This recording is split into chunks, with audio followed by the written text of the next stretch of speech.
Hey, it's Drew, and this is part 2 of my interview with Brent Adamson. He's the co-author of The Challenger Sale, a book I highly recommend. He is also a principal executive advisor for sales and marketing, the sales and marketing practice at Gardner, which is formerly CEB.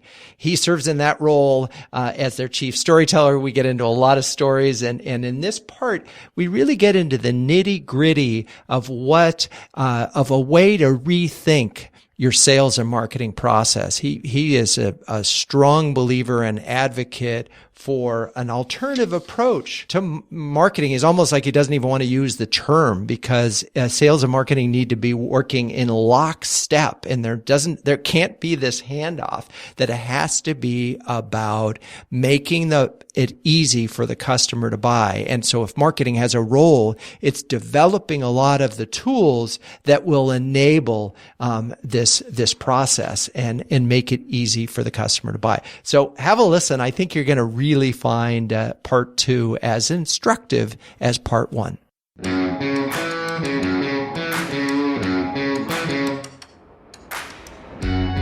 Welcome to Renegade Thinkers Unite, a show that will help you transform your marketing from mere messaging to programs that break the rules and make a difference. Join the movement today and learn non-traditional techniques that give you an edge. Now, here's your Chief Marketing Renegade, Drew Nizer. Okay, we're back with Brent Adamson of Gardner, and we've been talking about how you as a marketing and sales organization can become a buying coach and do the things that make it easier for your customers. And so marketing has a new role, which is make it easy to buy. And so one of the things that some brands are afraid to do is, for example, put up comparison charts. Here's our product versus other products, and this is something that then the marketer has to do. I mean, the buyer has to do on their own, because they're going to do it, right? So that's right. So shouldn't that be, for example, a very standard thing? Here are the companies that typically we are competing with. Here is a lineup of benefits and features and how we stack up. It's funny. Gosh, there's a couple places we could jump in, and there's a lot of complex ideas at play here. So apologies if we jump around a little bit. But the one thing I'd say real quick, Drew, if I could, which is like the role of marketing is to make it easier to buy. We would say that's the role of sales also. In other words, this goes back to the very top of our conversation, which is the role of commercial organizations is to make it easier to buy. In fact, we've given this approach a name. We call this buyer enablement. And I think, if I had to create a function today, that's the function I would create, is the buyer enablement function. And so now getting more sort of brass tacks around this. So if we're going to enable buyers to buy, the first thing we've got to understand is what's hard about buying. And one of the things, of course, that's hard about buying, or at least the job they need to complete, is that comparison shopping, to getting all the information, comparing side by side. And to your point, one way or another, they're going to do it. Right. So we get in these debates at our meetings when we have CMOs or CSOs in a room. And it's like, I don't know if I want to put all that information out there on digital, because my competitors can see it and then they're going to use it against me. It's like, what do you think's happening right now anyway? Exactly. It's like, how do you, and by the way, and it's funny when you say it, hopefully I don't say it quite so snarkily, but it's like, because that wasn't very cool. But but you say, it's like, what do you, because we all know it's happening though. I guess that's why I get so confused by it in some ways, because if you point it out, the marketers will all go, oh, yeah, we know what's happening. Well, then why do you, it's like, why make it hard? Right. Why make it's it hard? like, because that's not how because we're worried. It's like, I get it. And by the way, I do understand this stuff is incredibly disruptive, and I think we're all a little worried. But that doesn't mean that we can sit on the fence, right? Because we're not makers on this. We are all takers on this. This is the way the world is going. And so I think the sooner we all figure out how to adapt to this new reality, the better, because just sort of hunkering down and saying, well, I'm not going to go on this ride is probably not a very effective strategy. So you can't just hold your information close to your vest in a world that's just awash in information. Yeah, good luck with that. So we've got an example of making a buyer enablement as a comparison chart. Are there some other examples of simple things like that? Is it, a demo, a video demo? Is it, a live chat? Is it, and yes is a fine answer. So we've kind of boiled down buyer enablement into 7 what we call form factors, and this is going to sound very high level because it's actually intended to be very high level. But If you think about literally the form that your buyer enablement takes, it's probably one of 7 things. It's a calculator, it's a simulator, it's a recommender, it's a benchmark, it's something we call a connector, an advisor, or a diagnostic. And each one of those, and we can dig into some of this if you want, and certainly this is where we spend a lot of time with our clients, is understanding what those are, what's the blueprint, what's the design principles, what are examples, and what are companies doing that are particularly advanced on these kinds of things. But just to give you an example, so a calculator, right? What's nice about a calculator, we all know what a calculator is, of course, but a calculator, the reason why it's nice as a buyer enablement tool is because it allows your customer in a very simple way to model numbers, to analyze data in a very structured fashion. Now, you can have a very complicated calculator. Someone at a meeting I did in San Francisco 2 weeks ago said, look, we built a calculator and we wanted to be so convincing it was going to calculate the cost of inaction to the 5th decimal place. And it was going to be so accurate that no one could deny the logic and the story of the calculator. The trouble is, in order to get that level of accuracy, they had to add all of these different scenarios, and they had to make it really complicated. No one ever used it because it was too hard, right? But it was brilliant. But it was brilliant. But remember what we're solving for here. What's the number one thing we're solving for in this world is make it easier, right? And so you've got to, number one, before anything else, is whether it's a calculator or some sort of benchmark or some sort of diagnostic, is you got to run it through what I've come to call the ESO meter. And specifically, it's totally made up, I know, but are the things, the tools, the information that we are creating and delivering to the marketplace through digital and in-person channels specifically designed with a view towards, does this make the buying journey, which is very hard, in some material fashion, easier? Does it help us make a quick calculation? Does it help us, a simulator, for example, helps us imagine what that solution might look like in our specific context? A recommender asks for 3 or 4 pieces of input, pieces of information, and gives you a recommendation of a course of action on a result. As a result, a connector, I think, is a particularly interesting one. This dives into where you want to go, I think. A connector tool or buyer enablement is specifically designed, it's information designed or tools. You can do this in lots of different formats, but it's information that you can provide your customers that helps them understand who are the other stakeholders that need to be involved. So for that marketer buying that, the ABM solution, a connector tool I might find on a website says, look, in order for you to successfully buy this ABM tool that you want so much, you're going to have to get sales on board. And here's they're going to be their top 2 objections. Here's how you get them on board. Here's the data you need to make that argument. You're going to have to get procurement on board. Here's when to get them on board. Here's what they're going to say when you try to get them on board. Here's how to counteract their objections. Here's the data you need to make that happen. Here's the language you should use. It's literally a step-by-step guidance that helps you connect to the other stakeholders in your own company to make that purchase happen. And when you find that as a customer, as a CMO trying to buy an ABM solution, your reaction should not be, hey, I see what you're trying to do there, tricking me into buying your solution. Rather, your reaction should be, oh my God, I'm so glad I found this tool because you just made my life so much easier. You just saved me hours and hours and hours of work and headaches in my own organization. I really appreciate that. What we find is when suppliers provide that kind of help, there is massive commercial benefit to them as a result, because customers are not only more likely to buy bigger solutions as a result, they're likely to have less regret of the solution they buy, and they're more likely to buy it actually from you.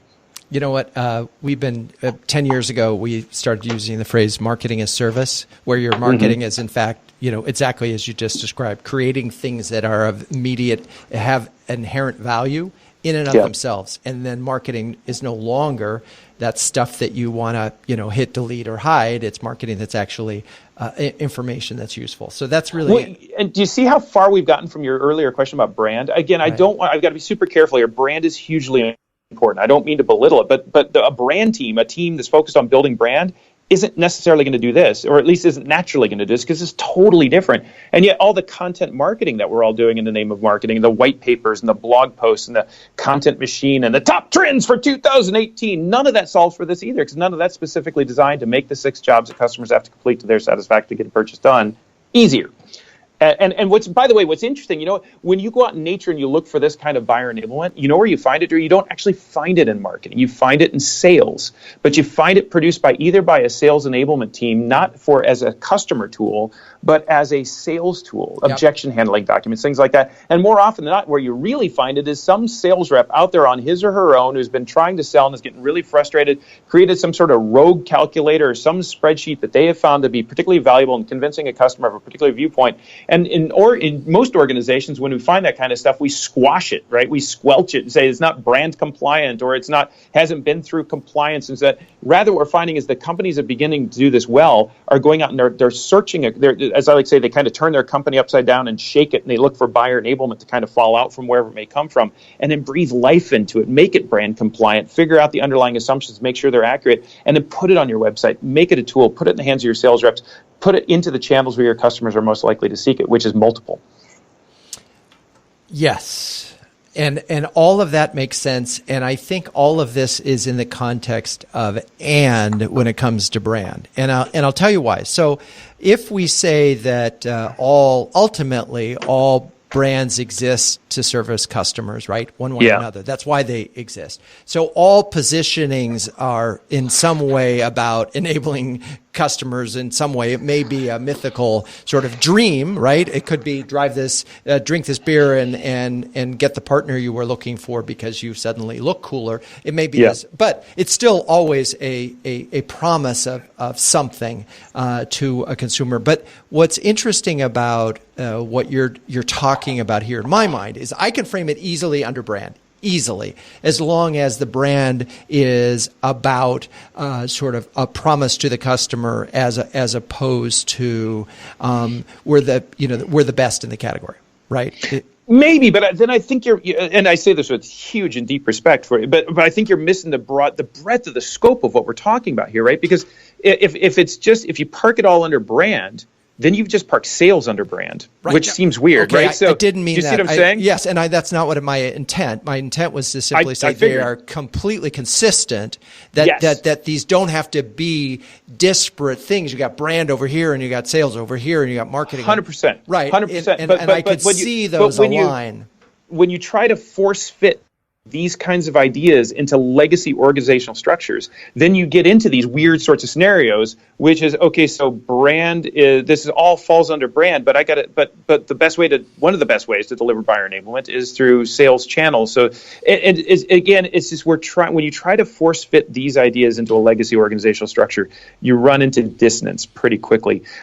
For what it's worth, by the way, on the brand issue, I'm right there with you. Brand is massively important. You got to invest in what we keep finding in B2B, and specifically in B2B, is every time we study brand, though, is it's table stakes. That, it leads, you think of companies like FedEx versus UPS. I mean, who's got the better brand? They're both fantastic. You know what happens? They both get commoditized at the table because they're both great. And this is what we find with brand and B2B all the time, is that we often refer to it as the one of three problem. The one of three problem is simply because I've got a world-class brand, I'm always one of the three suppliers invited to compete for the RFP where we get beat up on price anyway. And I think you could always argue it's better to be one of three than four of three, right? It's like to be left out. That's a bad place to be. But brand will get you to the table, and in business to business, it gets you to the table where you get beat up on price nonetheless, because the other two brands are good enough. And so what we're trying to figure out is, how do I win higher margins? How do I win the bigger deal in a world where brand is in itself not enough? And what we found is, the biggest opportunity is really counterintuitive. It isn't about your company at all. It's about the customer's company. It's making buying easier. Right. Well, you don't get to the one of three problem unless you have brand. We have agreed with that, right? You don't even get, because if they don't know who you are, chances are, and they don't find you on the web. Now, they could probably discover you, but certainly if they've heard of you, you have a fighting chance of being on the list a lot higher than if they don't know who you are. Yeah, I hear you, but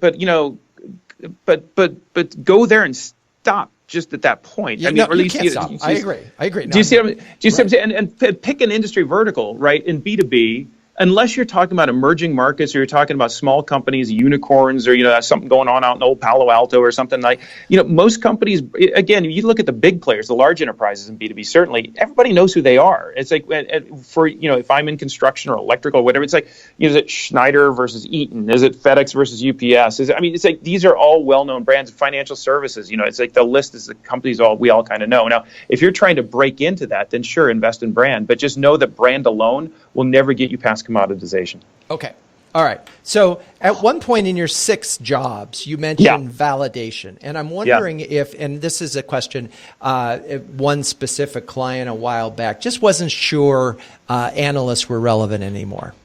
And I'm wondering if an analyst role, an influencer role happens in this validation stage? It's a great question. And by the way, seeing how I work for a company full of analysts, I can be really careful how I answer this question, Yes, I suppose. But I kind of realized that. But the thing that's, I suppose, interesting about this is when customers look for validation of what they're hearing from a sales rep, what we know from our research is the number one place that they are most likely to go is that supplier's website, which I find somewhat ironic. Wow. Right? Wow. Like, why would you go to the same company? But I think what's happening here. Hey, Fox, tell me about that hen house. Right. Well, it kind of feels a little bit like that, but it actually kind of makes sense because, right, there's this old saying in sales that sales is all about people buying from people, right? And so it's all about relationships. It's all about the human interaction, all that. And, of course, all that stuff is still kind of true. But in today's world that we live in, I can just do things that I couldn't do 10 years ago. One of the things I can do is I can go to your website and see if that what you were saying as a company is consistent with what Brent, the sales rep, is saying as an individual. And so it actually kind of makes sense. The first port in the storm, the first place I'm going to look is to make sure that the company walks the walk of the talk that the rep is talking, right? So it's I may trust that rep, but I live in a world where today I can trust, but still I can verify. Now, that said, there's two other places that customers are very frequently or very likely to go for additional information. One is SEO, so they're just going to go search it, right? And so getting a search button down is just as important today as it ever was, if not more so. And then the third one is kind of where you're at, which is the third-party analysts, the third-party thought leaders. And I think to some degree, I think what we're going to see happen going forward in B2B is probably some more of that becoming automated, very much like an Amazon type thing for B2B. And we're seeing some of that come over the horizon that some of your listeners will know about better than others. But I think part of the reason why there's not nearly as much of a focus on third-party corroboration is because in many industry verticals, this is not nearly as easily available as it will be soon, one. And two is because, again, what I'm trying to verify is that individual. And so the first place I'm going to verify the individual is that company. Interesting. So but you're anticipating a world where it's for business like TripAdvisor, where I can go and I can see 700 different ratings of said ABM company, and therefore I get my information there. Is that what sort of the third-party validation would happen? Depending on the industry we're talking about, we're hearing more and more of that. Just kind of, some places coming over the horizon, some places, you get into what like hybrid sort of, or what I call hybrid B2B, B2C, like financial services, insurance companies. I think we're already living in that world. You get into heavy manufacturing, perhaps more so.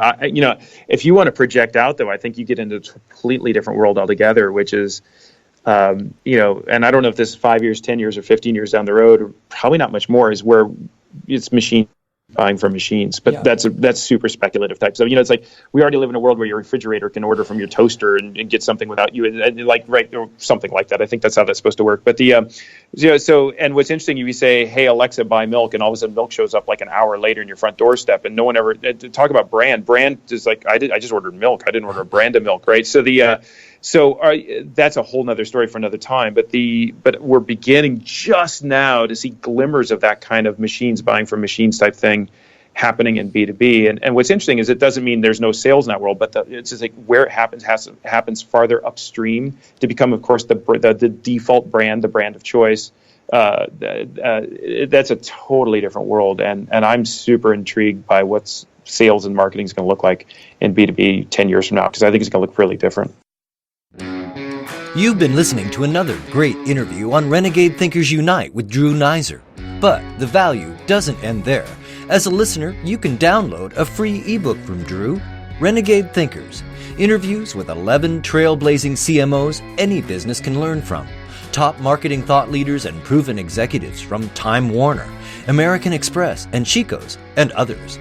Get your free copy at renegadethinkersunite.com/ebook. For listeners only at renegadethinkersunite.com/ebook. So what we've been talking about is an enlightened perspective for brands to think of themselves as buying coaches, to make the process of buying easy, to provide, you listed 7 sort of different types of tools, you called them form factors, or things that would enable the buying process, whether it's a calculator or recommender or things like that. And if these brands do all of those things with sales and marketing working together and with consistent messages across all channels, then that marketer is going to get competitive advantage because most brands aren't doing this. Is that a summary? Yes, the one we're going to come back to the same caveat from the top of our call. I would say not so much that marketer has an advantage. I would say that supplier has an advantage. And I get you're speaking to your target audience, and I'm right there with you because this is a podcast for marketers. But just notice how deeply ingrained that perspective is. We want to solve for marketing first.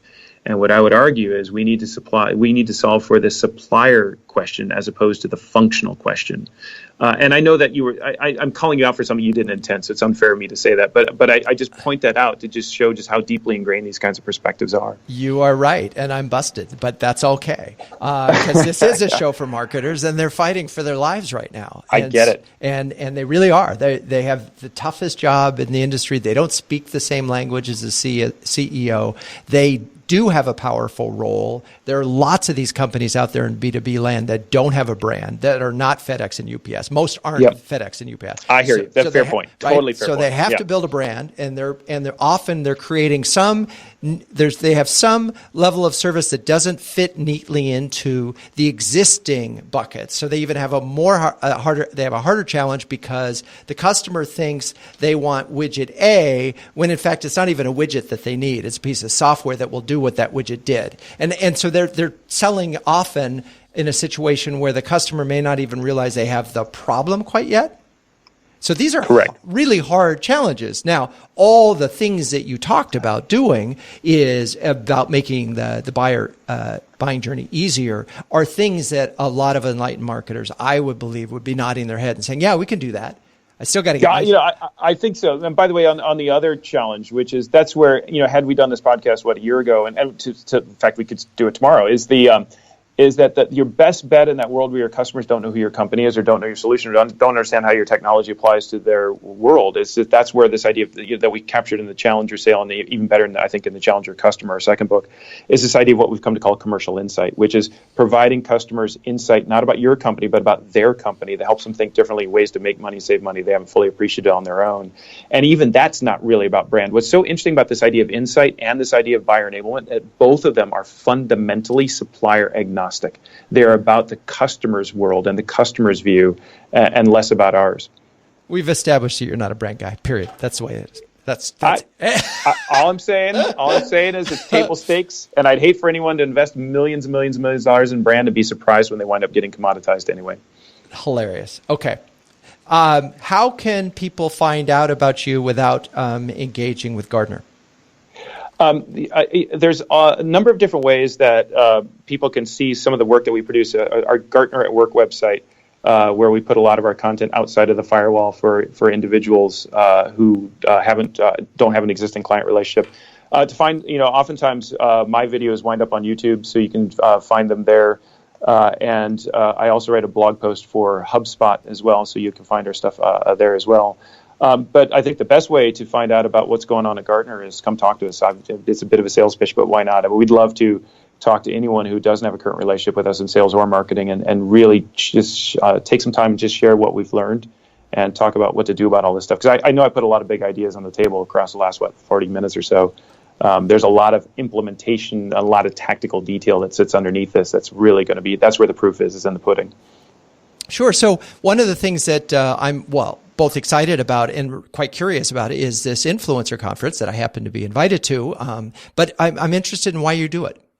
Absolutely. We're super excited you're coming.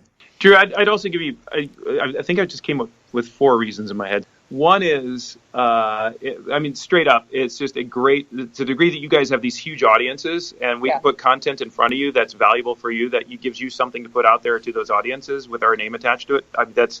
There's the self-interest aspect of it, which turned out to be actually a really great sort of symbiotic relationship. You guys are all looking for more content and we're looking for channels to market. So it actually works pretty well. So that's one. 2 is there's, despite the speed with which I describe our research and maybe some sort of confidence, I don't know, I think you'd find us to be actually really humble people. And I mean that sincerely. We know we don't have all the answers. We know that we don't understand even the right questions. And getting a group of individuals together with lots of really smart people with lots of different perspectives to think about this stuff nonstop. Because let's face it, heads of sales and heads of marketing don't think about this stuff nonstop. They think about running their business. But we think about the big ideas like you do. And it's incredibly powerful and productive, I think, for everyone around the table to spend, a day and a half or a day just kind of thinking big thoughts together in a like-minded audience. Third reason we do it is because, honestly, it's fun. It's actually just a lot of fun. And I think you're going to really enjoy this meeting. The group of people that we've got coming to this meeting, everyone's a great person. Everyone's super curious. Everyone's very engaged. And you're going to learn a lot from each other. And then the fourth one is that you guys don't have very much of a chance to talk to each other often, particularly across the sales and marketing divide. So we find it's really productive to put thought leaders in sales together, thought leaders in marketing in ways, and we're introducing people to each other that they've never met, and it creates all sorts of cool personal connections for you guys. And we all just get smarter as a result. So it just turns out to just, frankly, for me personally, it's just because it's a lot of fun. Yeah, no, that's great. And I'm excited to be there. And through other influencer programs, you nailed all of them. Good content, but that network effect, I've just made tremendous, IBM has done this for years and with their Futurist program. And I had just met some wonderful people who we've stayed in contact with and helped each other. And it's been that has been one of the lingering benefits, long-lasting benefits of the influencer program. And obviously, it does help those brands that connect with us. So that's awesome. Okay, well, my guest today has been Brent Adamson. We've just had a long and exhaustive conversation, and he has repeatedly made me rethink any number of things, whether it's talking about brand or marketing or the way marketing and sales work together. And it really does come down to this notion of it shouldn't be a handoff. It's got to stop. It's got to be a collaborative effort in such that that you're just all relentlessly focused on helping the customer buy the product that you're trying to sell and make it as easy as possible. That's a pretty good summary, isn't it? That's fair. I think that's pretty fair. Absolutely. Okay. Well, Brent, thank you so much for being on Renegade Thinkers Unite.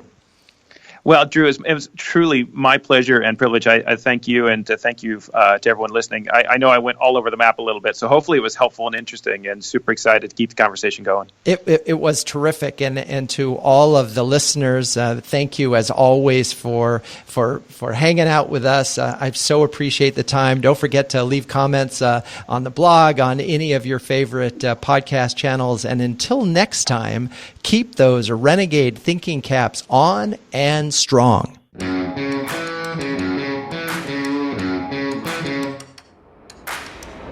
This has been Renegade Thinkers Unite, but it doesn't end there. Just go to renegadethinkersunite.com for more and subscribe to the show. That way, you'll never miss an episode.